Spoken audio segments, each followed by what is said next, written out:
श्री रामकृष्ण लीला प्रसंग स्वामी शारदानंद जी द्वारा लिखित पाठ संख्या 201।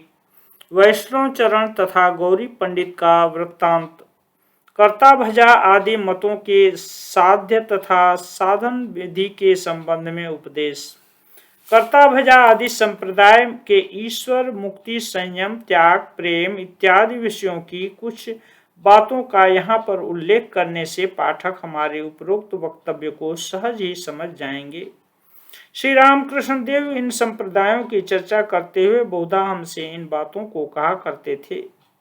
सरल भाषा तथा छंदों में लिपिबद्ध होने के कारण साधारण अशिक्षित लोग भी इन विषयों को किस तरह समझ लेते हैं, पाठक इसका भी सहज ही अनुभव कर सकेंगे। इन संप्रदायों के लोग ईश्वर का आलेखलता कहकर निर्देश करते हैं।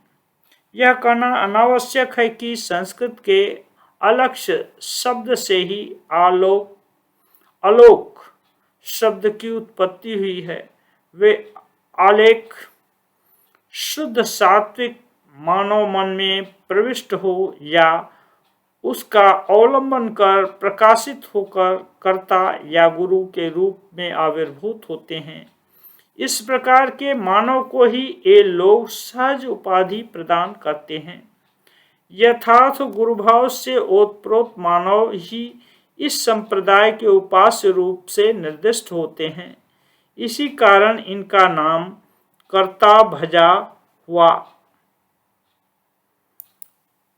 आलेखलता के स्वरूप तथा विशुद्ध मानव में उसके आवेश के संबंध में इन लोगों का कहना है, आलेकेर आसे आलेके जाए, आलेकेर देखा क्यों ना पाए, आलेके के चिन्हे छे जेई,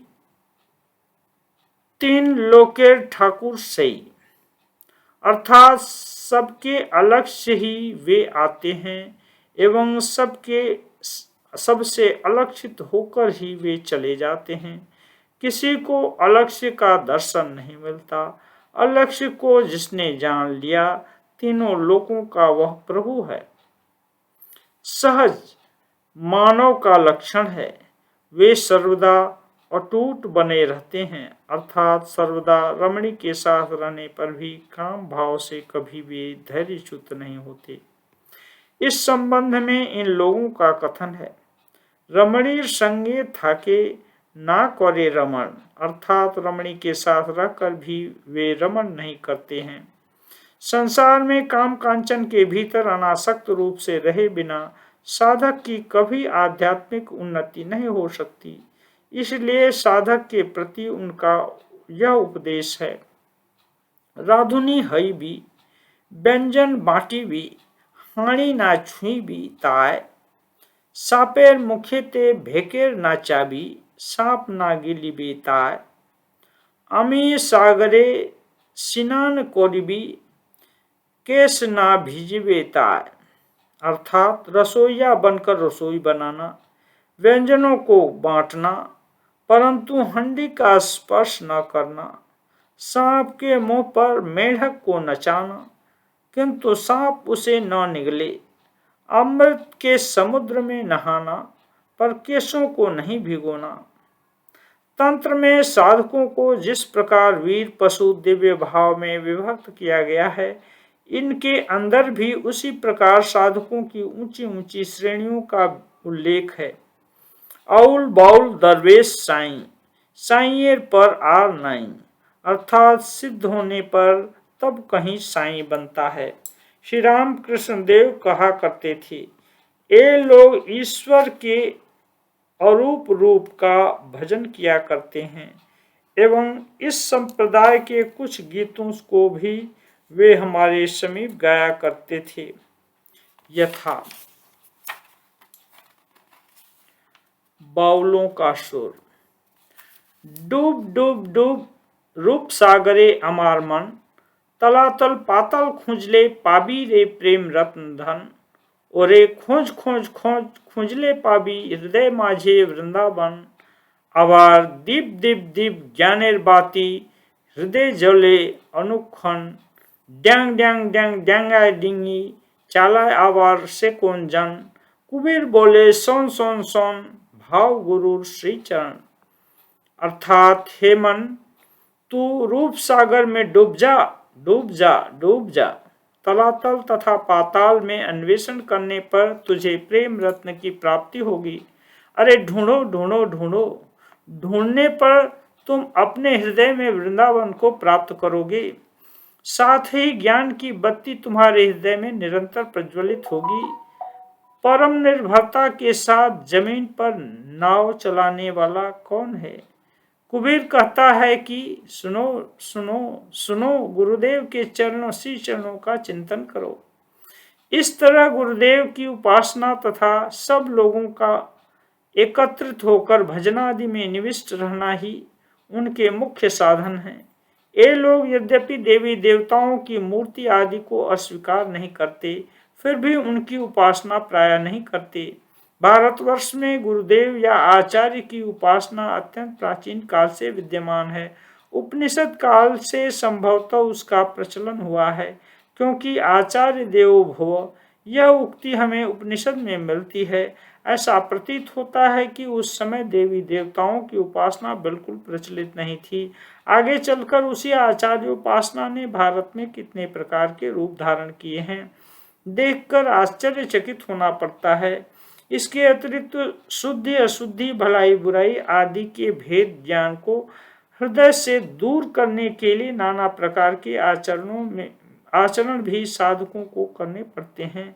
श्री रामकृष्ण देव कहा करते थे कि साधक वर्ग गुरु परंपरा द्वारा उन विषयों से अवगत रहते हैं। कभी कभी श्री रामकृष्ण देव उन विषयों का भी कुछ कुछ उल्लेख किया करते थे। काशी बागान के अखाड़े में ले जाकर वैष्णव चरण द्वारा श्री रामकृष्ण देव की परीक्षा। श्री रामकृष्ण देव को बहुधा यह कहते सुना जाता है था कि वेद पुराणों को कानों से सुनना चाहिए और तंत्र के साधनों का आचरण करना चाहिए, उनका प्रत्यक्ष अनुष्ठान करना चाहिए। यह भी देखने में आता है कि भारत में प्रायः सर्वत्र ही स्मृति के अनुगामी लोग किसी न किसी तांत्रिक साधना पद्धति का अनुसरण करते हैं। यह देखा जाता है कि न्याय वेदांत के प्रसिद्ध विद्वान भी आचरण में तांत्रिक होते हैं। वैष्णव संप्रदायों में भी अनेक स्थलों पर यह देखने में आता है कि भागवत आदि भक्ति शास्त्र के महान पंडित वर्ग कर्ता भजा आदि संप्रदायों की गुप्त साधन पद्धति का अनुसरण कर रहे हैं। पंडित वैष्णव चरण भी उसी दल के अंतर्गत थे। कलकत्ते से कुछ मील उत्तर काशी बागान में अवस्थित इस संप्रदाय के अखाड़े के साथ उनका घनिष्ठ संबंध था। इस संप्रदाय के बहुत से स्त्री पुरुष वहां रहकर उनके उपदेशानुसार साधना आदि किया करते थे। वैष्णव चरण श्री रामकृष्ण देव को वहां पर कुछ एक बार ले गए थे। सुना जाता है कि श्री रामकृष्ण देव को सदा सब समय संपूर्ण निर्विकार रहते हुए देखकर तथा भगवत प्रेम से उनके अदृष्ट पुरुष भाव समाधि आदि का अवलोकन कर यह जानने के उद्देश्य से कि संपूर्ण रूप से वे इंद्रियों को जीतने में समर्थ हुए हैं या नहीं, वहां की कुछ स्त्रियों ने उनकी परीक्षा लेने का प्रयत्न किया था एवं उनको अटूट सहज कहकर उन्होंने सम्मान प्रदर्शन किया था। यह अवश्य है कि बालक स्वभाव श्री रामकृष्ण देव वैष्णव चरण के अनुरोध से उनके साथ बिना किसी उद्देश्य के वहां पर टहलने गए थे। वहां पर उनकी इस तरह परीक्षा ली जाएगी इसका उन्हें कुछ भी पता नहीं था। अस्तु तब से फिर कभी वे वहां नहीं गए। श्री रामकृष्ण देव के संबंध में वैष्णव चरण का ईश्वरावतार ज्ञान। श्री रामकृष्ण देव के अद्भुत चरित्र बल, पवित्रता तथा समाधि भाव को देखकर उनके प्रति वैष्णव चरण की श्रद्धा भक्ति क्रमशः इतनी बढ़ चुकी थी कि अंत में सबके समक्ष श्री रामकृष्ण देव को ईश्वरावतार कहकर स्वीकार करने में वे तनिक भी संकुचित नहीं होते थे।